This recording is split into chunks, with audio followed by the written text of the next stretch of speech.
Hi guys, வாங்க இன்றைக்கி நான் ஹோட்டல் ஸ்டைலில் புதினா சட்னி செஞ்சு காட்ட போகிறேன். நான் சொல்கிற மெஷர்மெண்ட் பண்ணுங்க, கண்டிப்பாக ஹோட்டல் ஸ்டைலில் கண்டிப்பாக கிடைக்கும்.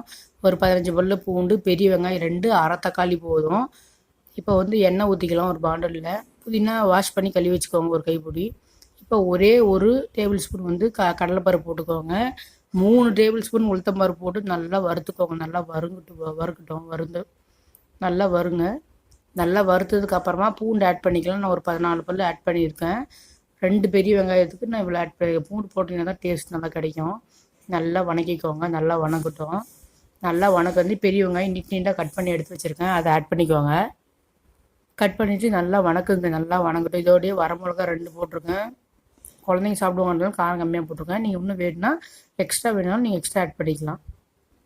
இப்போ போட்டு தக்காளி 2 அரை தக்காளி தான் நான் போட்டிருக்கேன், அதையும் கட் பண்ணி ஆட் பண்ணிக்கோங்க. நல்லா வணங்குங்க. இது நல்லா வணக்கணும், ரொம்ப நேரம் நல்லா வணக்கினா டேஸ்ட் நல்லாயிருக்கும். அதே மாதிரி இப்போ ஒரு கைப்பிடி அளவு புதினா கழுவிட்டு ஆட் பண்ணிக்கிட்டேன். நல்லா அதையும் வணக்குங்க. நல்லா வணங்கட்டும். நல்லா வணங்கினதுக்கப்புறமா இதுக்கு தேவையான கல் உப்பு போட்டுக்கலாம். அவ்வளோதான். நல்லா வணக்கிட்டு ஆற வச்சுருங்க தட்டில். நல்லா கொஞ்சம் நல்லா வணக்கினதுக்கப்புறமா அரைங்க. ரொம்ப அவ்வளோதான் பாருங்கள். இப்போ ரெடி ஆகிடுச்சு. இப்போ ஆற வச்சுருங்க. இப்போ வந்து நான் ஒரு ஒரு 5-6 பல் தேங்காய் வந்து அரைச்சி எடுத்து வச்சுக்கிறேன். இப்போ இதோடய போட்டு அரைச்சிங்கன்னா ஹோட்டல் ஸ்டைல் புதினா சட்னி ரெடி ஆகிடும். கண்டிப்பாக நான் சொல்கிற மெஷர்மெண்ட் பண்ணி பாருங்கள், டேஸ்ட் அதே மாதிரி வரும். மஸ்ட் ட்ரை பண்ணுங்க. தாளிக்கிறதுக்கு வந்து எண்ணெய் ஊற்றி கடுகு உளுத்தம் பருப்பு போட்டு தாளிச்சிக்கிட்டேன். டேஸ்ட் கண்டிப்பாக ட்ரை பண்ணுங்கள். டேஸ்ட் சூப்பராக இருக்கும்.